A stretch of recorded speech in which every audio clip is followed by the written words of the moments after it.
It was past midnight when Richard Sterling came down the stairs of his penthouse, irritated by a faint light in the living room. He expected silence. He paid for silence. Instead, he found one of his cleaners sitting cross-legged on the floor with a flashlight, a stack of books open in front of her. "What do you think you're doing here?" His voice cracked through the air, sharp enough to make most people flinch. But Kesha didn't. 26 years old, dressed in her plain uniform, she calmly set her pencil down. "I finished all the work, sir. I was just taking a little time to study before heading home." Richard blinked. Study? In his $30 million apartment? He looked at the textbooks scattered around her. Calculus. Engineering notes. Complex equations. He laughed bitterly. "You're here to clean, not to play scholar. Do you even realize where you are? This isn't some free library." Kesha closed the book gently, almost with reverence, and slipped a small, battered calculator into her bag. There was no shame in her face, no apology. Only a quiet steadiness that unsettled him far more than if she'd begged for forgiveness. "With respect, sir," she said evenly, "I've done my job. The house is spotless. Studying doesn't cost you anything." Her composure annoyed him more than her presence. For 6 months she had been invisible, blending into the background while polishing marble floors and wiping down glass walls. But tonight, seeing her dream beyond her station, beyond his idea of her station, felt like an insult. He stepped closer, using his height, his wealth, his very presence to intimidate. "Don't fool yourself. People like you don't get to be anything more. You should know your place." That's when he saw it. A flicker in her eyes. Calm, unwavering, almost dangerous. Not rage, but certainty. The kind that belongs to someone who carries knowledge others underestimate. "People like me," she repeated softly, almost smiling. Interesting way to put it. In that moment Richard remembered the calls he'd taken carelessly in front of her, the documents he'd left lying on the desk, the meetings she had quietly cleaned around. He had treated her as furniture. Hadn't even thought she could understand what she overheard. But the way she looked at him now made his stomach tighten. "You're finished here," he snapped.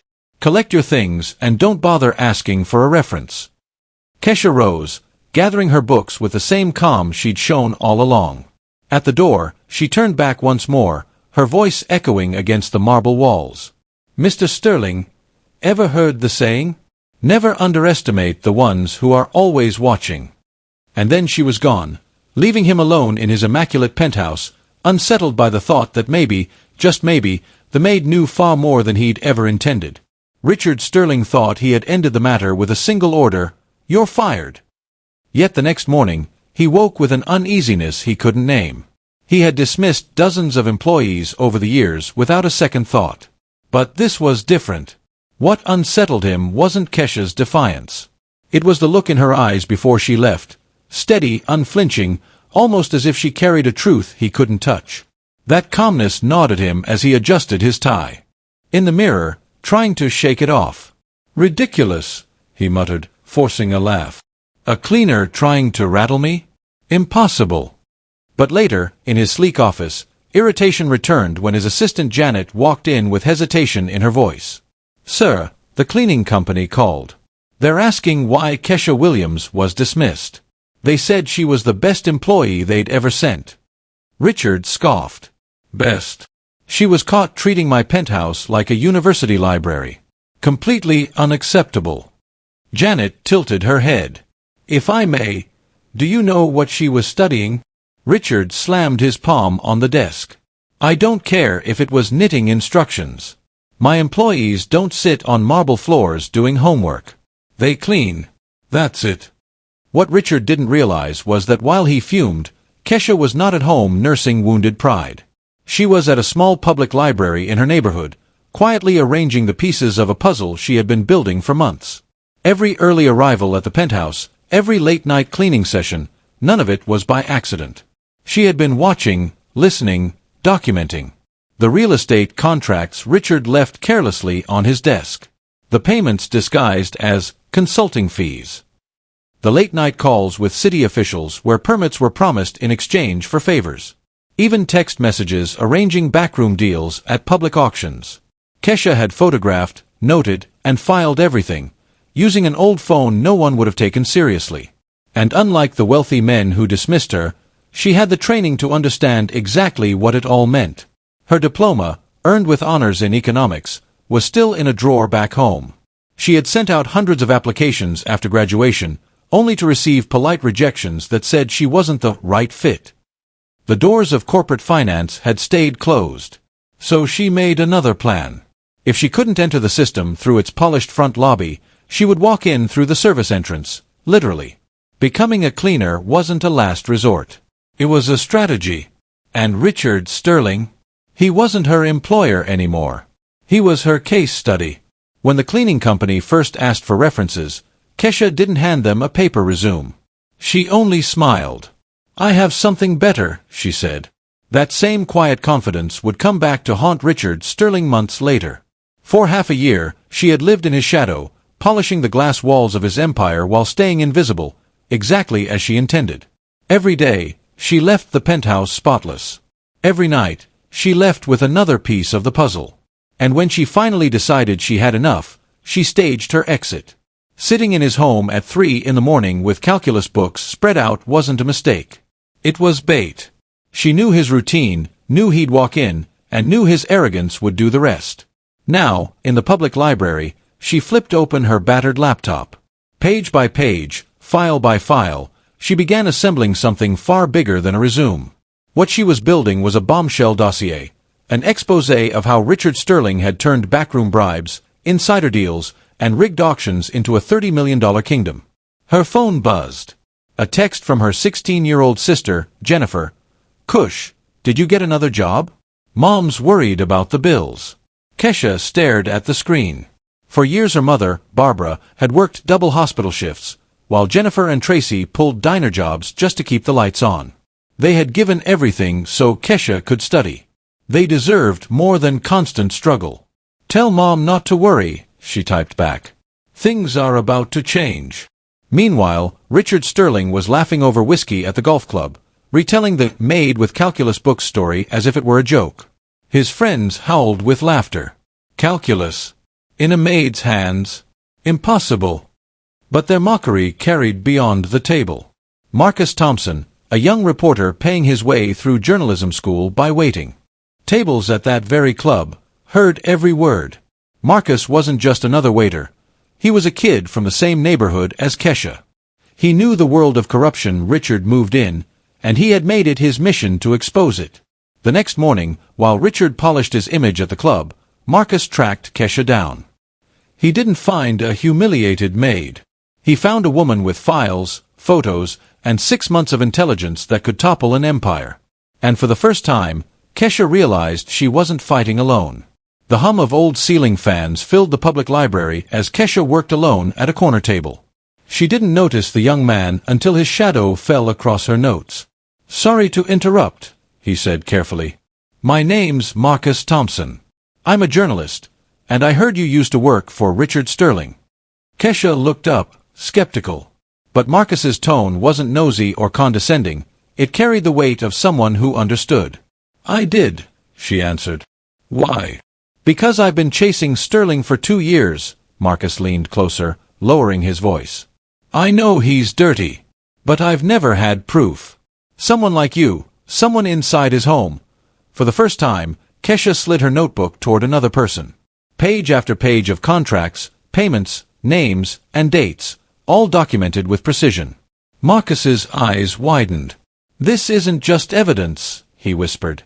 "This is enough to blow open half the city's business elite." Kesha's enigmatic smile returned. "And I'm not finished. I've got 3 more contacts confirming fraudulent bids at City Hall.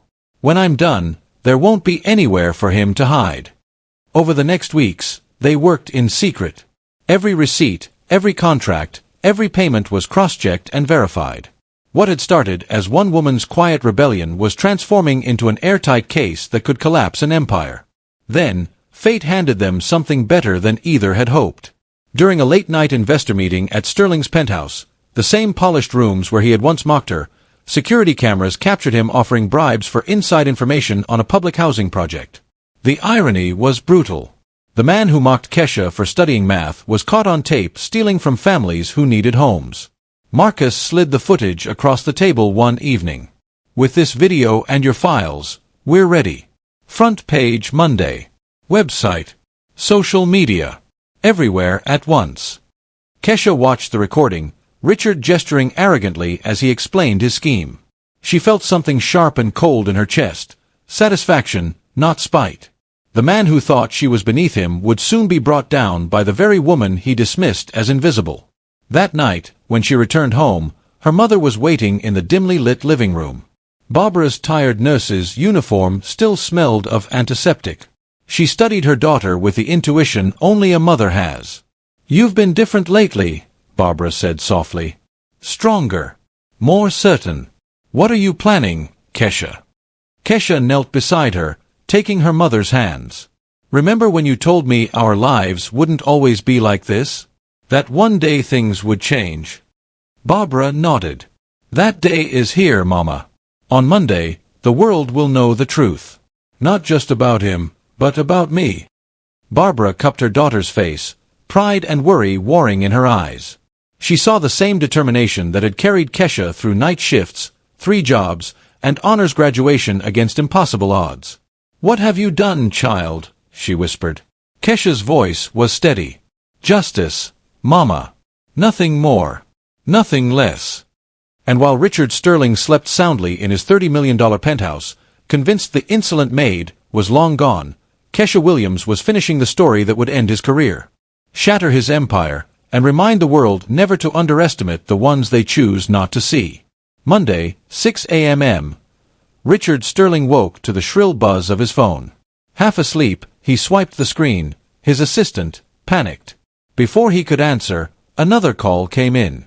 Then another. Lawyers, board members, reporters, everyone talking over each other about front pages, exposés, corruption. "What are you babbling about?" Richard barked, stomping toward the living room in silk pajamas. He poured coffee with a trembling hand, irritated more than afraid, until he saw it. On the breakfast table lay the morning paper. His own face stared back at him beneath a headline that made his stomach drop. "Millionaire empire built on fraud. Documents expose massive corruption scheme." Richard froze. His legs gave out, and he collapsed into a chair, snatching the paper as if it might explain itself. Every word cut deeper. The contracts he'd hidden. The payments he'd buried. Even the conversations he thought were safe behind closed doors, all laid out with receipts, photos, and dates. "No, no, this is impossible," he muttered, flipping through pages with frantic hands. But the worst blow came on page 2, a still image, clear as day, showing him in his penthouse sliding a bribe across the table.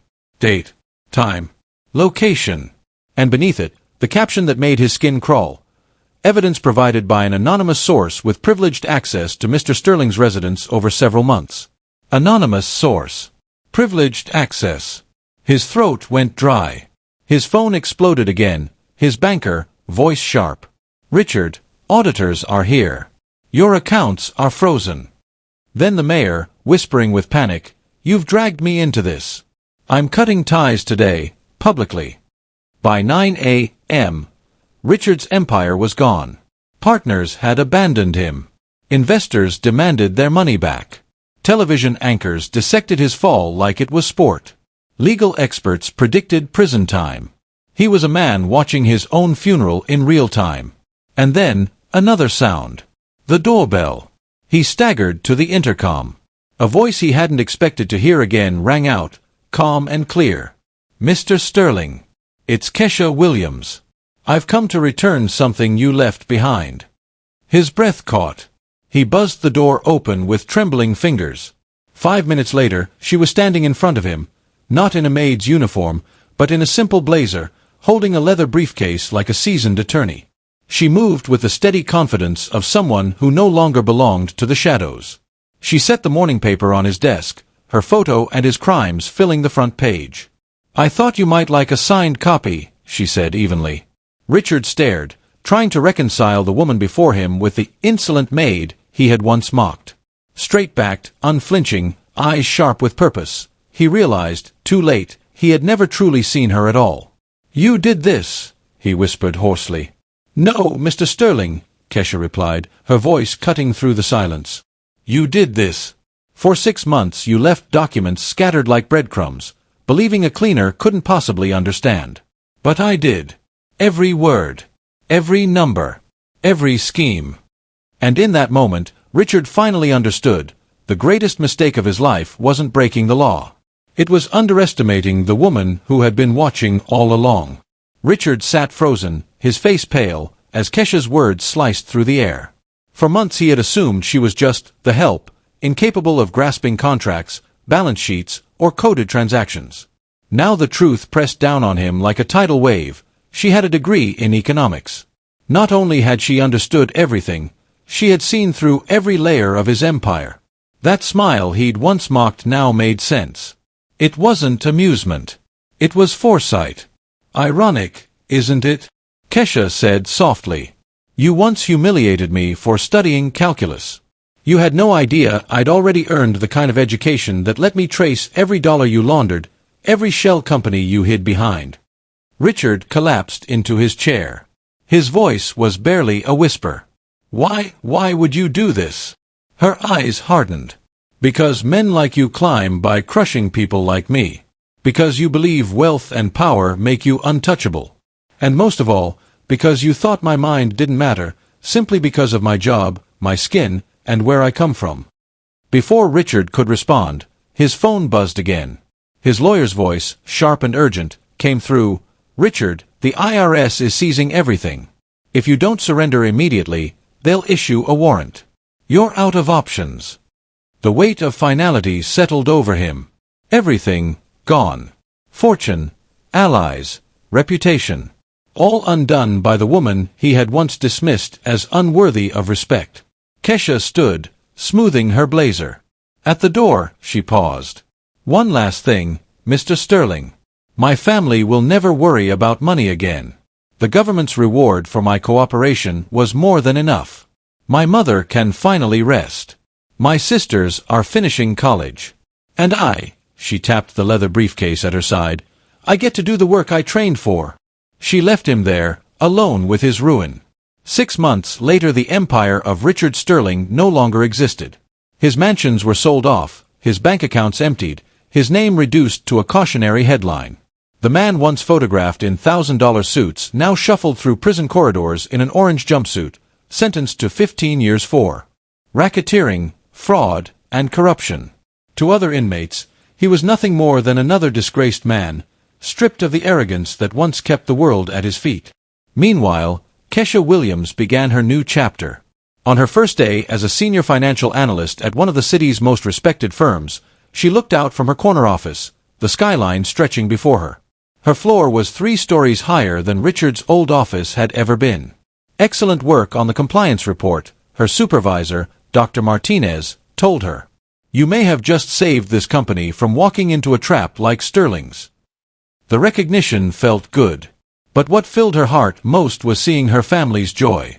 Her mother, Barbara, now lived in a cozy home with a small garden, finally retired from long hospital shifts. Jennifer, her younger sister, was in medical school, her tuition secured through scholarships and Kesha's connections. Tracy, the youngest, was deep into law studies, determined to follow her sister's example of turning knowledge into power. One evening, Jennifer burst through the door, waving a newspaper. "Kesh, did you see this?" The front page showed Richard Sterling in handcuffs, being transferred to a maximum security facility after a prison brawl. The empire he had ruled was not only dismantled, it had been erased. Kesha folded the paper, placed it aside, and smiled. Not with arrogance, but with the quiet certainty of someone who had proven a truth too often forgotten. Intelligence and persistence will always outlast arrogance and prejudice. In prison, Richard Sterling's name carried no weight. The man who once strutted through boardrooms in $1,000 suits now sat bruised and beaten after an argument with another inmate. Word spread quickly.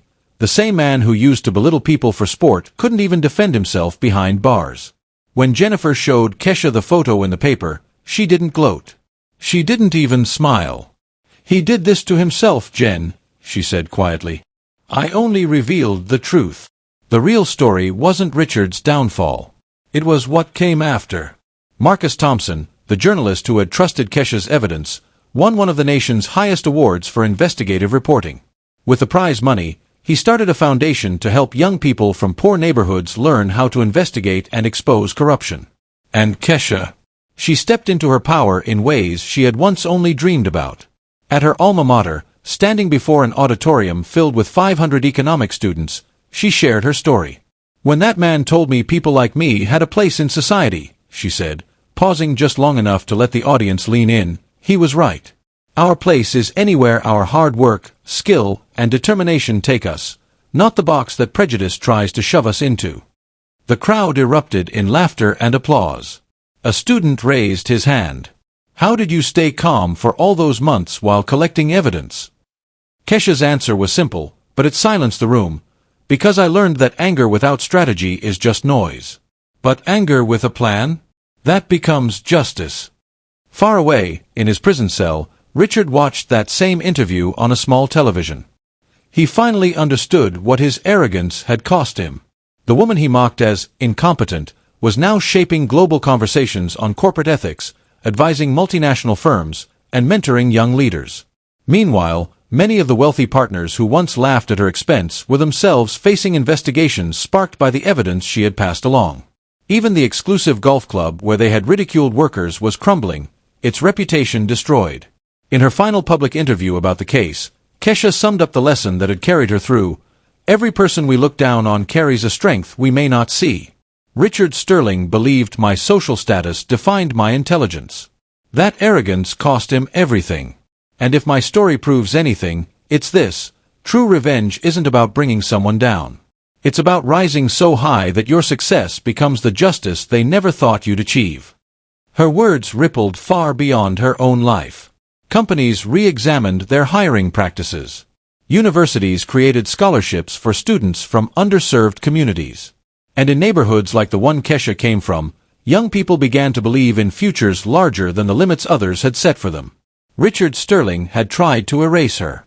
Instead, he erased himself. Kesha Williams had turned pain into purpose. And in the end, she proved a truth that can't be ignored: intelligence and determination will always outlast arrogance and prejudice, even when the odds seem impossible.